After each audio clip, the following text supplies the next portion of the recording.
Bonjour, vous écoutez Parole de Société, votre balado signé Reflet de Société. Jean-Pierre Fabien, vous êtes biologiste, écologue de formation et vous avez enseigné pendant 25 ans, puis vous êtes poète engagé, ancré dans la nature et dans l'émerveillement. Votre dernier recueil s'intitule Avoir des ailes, il est publié aux éditions TNT et c'est un recueil qui vous invite à un voyage à la fois intime et vaste, un itinéraire presque poétique qui mêle la contemplation, l'urgence environnementale et le temps qui passe et l'envol du possible. Aujourd'hui, nous avons le plaisir de vous accueillir, Jean-Pierre, afin de parler de ce livre, de votre geste d'auteur et de ce que cela signifie que d'avoir des ailes, même quand on est enraciné dans la terre. Bonjour Jean-Pierre. Bonjour. Merci d'avoir accepté cette invitation. Mais merci à vous. Avec plaisir. Alors, votre livre s'intitule Avoir des ailes. Lorsque vous avez posé ce titre, qu'est-ce que cela signifiait pour vous?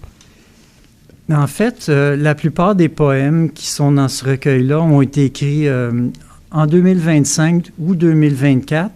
Ce qui est différent pour le titre « Avoir des ailes », c'est un poème qui a été écrit en 2015, au moment où j'ai pris ma retraite. Et je travaillais pour les écoles d'éducation internationale à ce moment-là.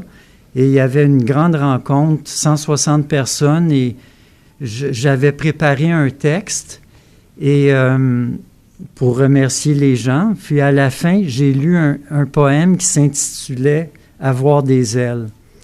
Puis les gens m'ont applaudi à tout rompre, pas nécessairement à cause du poème, mais peut-être pour ce que j'avais accompli durant mes 10 années là-bas. Ça, c'était après mes 25 ans d'enseignement. Mais j'ai retrouvé récemment ce poème-là, puis j'hésitais pour le titre. C'est important de trouver un titre de livre qui correspond à ce qu'il y a à l'intérieur du livre. Puis j'ai retrouvé ce poème-là, puis je me suis dit, ça c'est parfait, il faut que ça soit ça le titre. Et puis en même temps, ce que je dis dans le poème, c'est ça ne veut pas seulement dire apprendre à voler, avoir des ailes, mais c'est d'être capable de planer au-dessus de tout, c'est d'être capable de voir venir les choses, d'essayer d'être inventif dans notre façon d'être, puis aussi d'aider ceux qui sont autour. En gros, mais c'est sûr que ça on dirait que le fait du mouvement, il ne faut pas rester comme assis sur ce qu'on a appris ou ce qu'on a eu, mais ce mouvement-là qui nous invite à aller plus loin, au-delà de l'horizon, ben, je pense que le titre aussi, ça commence avec un verbe d'action. Puis, c'est pas avoir des ailes comme Icare qui a essayé de se rendre au soleil puis il n'a pas pu se rendre parce que les ailes ont fondu, là. Mais c'est beaucoup plus... il y a de la poésie là-dedans, c'est certain, mais c'est comme aspirer à plus. Dans Avoir des ailes, plusieurs thèmes qui évoluent en contraste et qui se complètent l'un dans l'autre apparaissent. Est-ce que vous pourriez nous en nommer 2 ou 3 et nous dire comment vous les avez travaillés? Par exemple, la nature versus la culture, la constance versus la mutation, etc., etc. Bien, il y a plusieurs... C'est pas vraiment des chapitres, ce sont des thèmes, oui.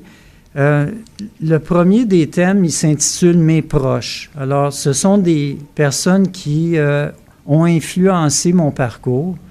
On commence avec la famille, et là, je parle de ma mère, dans le premier des poèmes qui est là. Mais dans cette section-là, mes proches, il y a aussi une personne qui n'allait pas bien pendant un certain temps. Puis le jour de sa fête, je lui avais écrit un poème.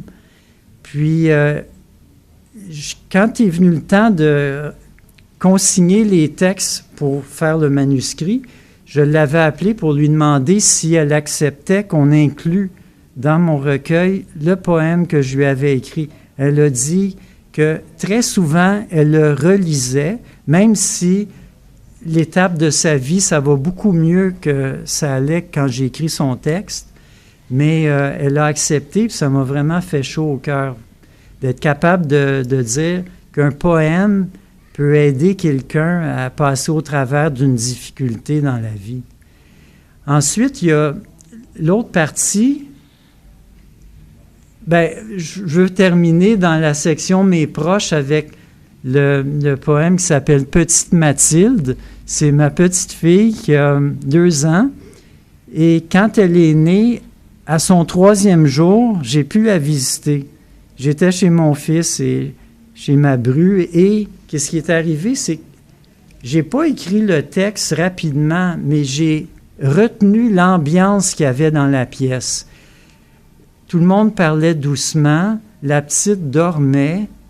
Il y avait comme une lumière, il y avait une transparence, une paix intérieure incroyable. Et là, un mois plus tard, j'ai écrit Petite Mathilde, un court poème. Puis, c'est des fois juste en essayant de s'arrêter, puis d'essayer de revivre certains épisodes marquants de notre vie, puis de les coucher sur papier. Dans certains cas, c'est presque automatique, ça vient vite. D'autres fois, il faut travailler plus. Mais en général, un poème, on l'écrit, mais on le retravaille plusieurs fois. Il faut élaguer des mots pour que ça traduise vraiment ce que l'on sent à l'intérieur. À travers votre recueil, on sent une sensibilité écologique, forcément, une conscience du changement, de la fragilité de la vie. Dans le contexte actuel, avec le réchauffement climatique notamment, la biodiversité qui a beaucoup changé, est-ce que ce livre est une sorte de morale également pour le public, pour qu'il prête plus attention à ces gestes quotidiens? J'aime pas beaucoup le mot morale. C'est peut-être une incitation à l'auditeur ou au lecteur à changer sa perspective. Dans la 2e partie du livre qui s'intitule « Nimbus-éclairci », là, je parle mais je ne veux pas m'étendre trop sur les problèmes environnementaux parce qu'on les connaît. Mais j'en ai pointé du doigt certains qui sont assez récents. Par exemple, la Grande Tourbière, je parle de la tourbière de Blainville qui sert de dépôt de déchets toxiques par la compagnie américaine Stablex. Et là, dans ce poème-là, je parle de l'importance des tourbières que je faisais visiter quand j'enseignais l'écologie à mes élèves. Puis dans la seconde partie de Nimbus éclairci, là, je parle de certains éléments qui changent la société de par les actions des gens, de par le mouvement communautaire qui peut nous donner des ailes, justement, pour aider ceux qui sont moins dans le besoin que nous. Enfin, si vous deviez demander une action au lecteur après avoir refermé votre livre, quelle serait-elle? Peut-être, c'est pas une question facile, mais c'est une très bonne question. Peut-être de faire plus attention à ce que l'on fait puis à ce que l'on dit aussi. Parce que quand tu écris un poème, les mots sont choisis. Il faut qu'ils traduisent ce que tu vis vraiment. Si on y va trop vite, la vie va trop vite, les gens vont trop vite. Nous, on reste dans les Laurentides. Des fois, quand on arrive ici à Montréal, on voit la rage au volant, des gens qui coupent à gauche, à droite, là, sur l'autoroute. Il y a comme une rancœur, une incompréhension de notre monde.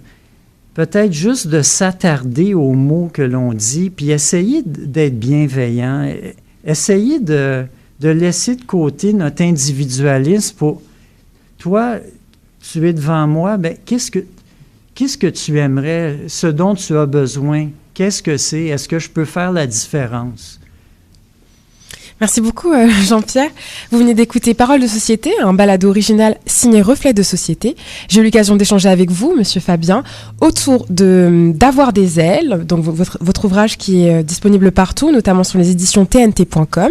Vous serez également présent au Salon du Livre du 19 au 23 novembre 2025 à Montréal. Votre recueil nous rappelle que la poésie et la nature ne sont pas deux mondes séparés, mais qu'ensemble, elles peuvent nous donner les moyens d'avoir des ailes, pour reprendre le titre de votre ouvrage. Monsieur Fabien, merci infiniment encore une fois. On se retrouve prochainement avec une autre voix, un nouvel auteur, un autre livre, pour explorer ce que notre société porte en elle, dans les mots, dans les territoires et dans les gestes. À bientôt. Merci beaucoup. Merci infiniment.